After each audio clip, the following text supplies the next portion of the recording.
प्यारे बच्चों, आज हम एक बहुत ही अच्छी प्रार्थना पढ़ने जा रहे हैं। आइए देखते हैं।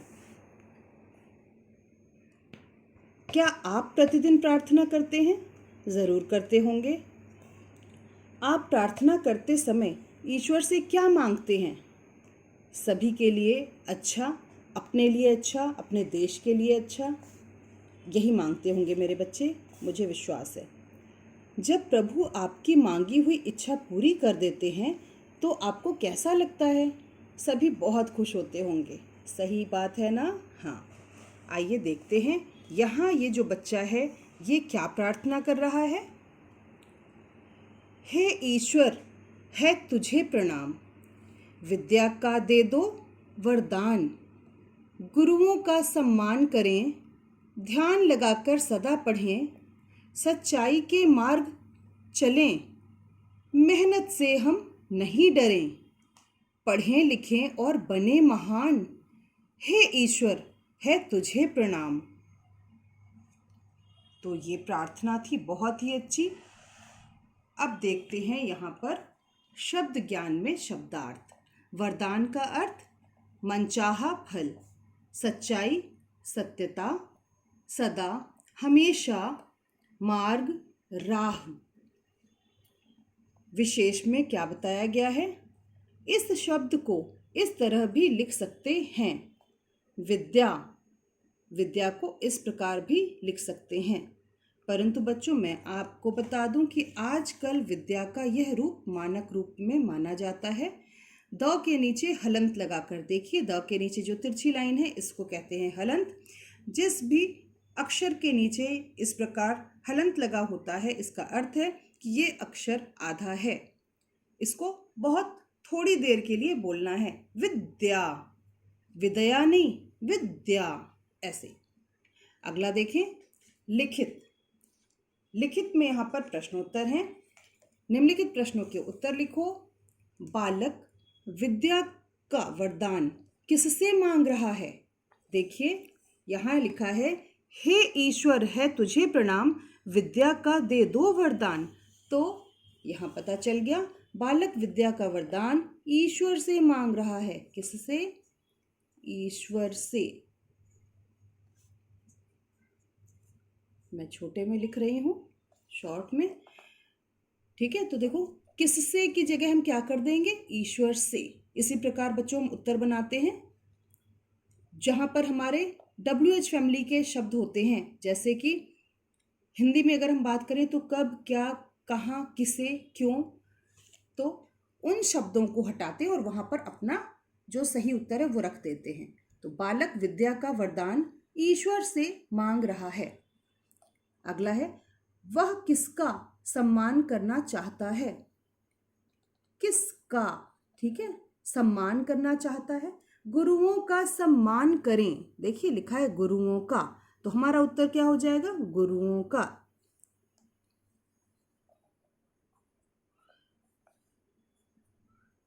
ध्यान रखेंगे बच्चों, जब आप र में छोटे ऊ की मात्रा लगाते हैं तो वो कभी पैरों पर नहीं आएगी, पीठ पर आती है। गुरुओं का।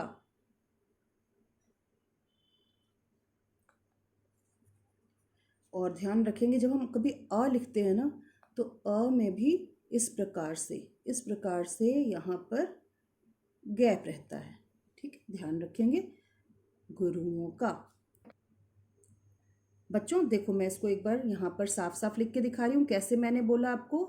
ये मैंने बोला गु रु ओ, मैंने अभी इतना लिखा। अब मैं आपको दिखा रही हूँ कि कैसे शिरोरेखा लगानी है। देखो, र पर सही में पूरी आएगी। और मैं ये कहना चाह रही हूँ, ये जो अ का गोला है ना, यहाँ पर नहीं आती है, ठीक है, ठीक है। और दूसरी बात मैंने बताई कि ये बताया कि ये जब र बनाया मैंने और इसमें छोटे ऊ की मात्रा लगाएंगे तो बच्चों कभी भी ये पैर पर नहीं लगेगी। जैसे ग के पैर पर छोटे ऊ की मात्रा लगाइए, ऐसे र के पैर पर नहीं लगेगी। ये र की पीठ पर लगाई मैंने, ठीक है। तो ये दो चीज़ें ध्यान रखने वाली हैं। क्या मैं यहाँ पर फिर से बताऊँ? देखो, ये मैंने बोला इस प्रकार से रू बनता है, रू, ठीक है, ऐसे। और दूसरा मैंने बोला अगर ओ लिखना है तो हमने क्या किया, ये जो है ना गोल, इसके ऊपर हम शिरोरेखा नहीं ले जाते, ये बोला मैंने, ठीक है। तो ये लिख दिया मैंने गुरुओं इसका दोबारा लिख देती हूँ साफ साफ। यहाँ पर कुछ शिरोरेखा का अगर समझ में ना आ पा रहा हो तो ये देख लो। अगला प्रश्न है, बालक पढ़ लिख कर क्या बनना चाहता है? तो देखिए यहाँ लिखा है, पढ़ें लिखें और बने महान। क्या बनना चाहता है? बने महान। चलो तो लिखते हैं उत्तर। देखो जहाँ पर है क्या, ये WH फैमिली, ठीक है, तो ये हटाकर क्या हो जाएगा यहाँ महान। बस, तो जब हम उत्तर अपना पढ़ेंगे तो कैसे पढ़ेंगे? बालक पढ़ लिख कर महान बनना चाहता है। हो गया आपका उत्तर तैयार। सही शब्द छांटकर वाक्य पूरे करो। हमें गुरु का डैश करना चाहिए, तो सम्मान, ठीक है, सम्मान। हमें डैश के मार्ग पर चलना चाहिए, ठीक है, सत्य।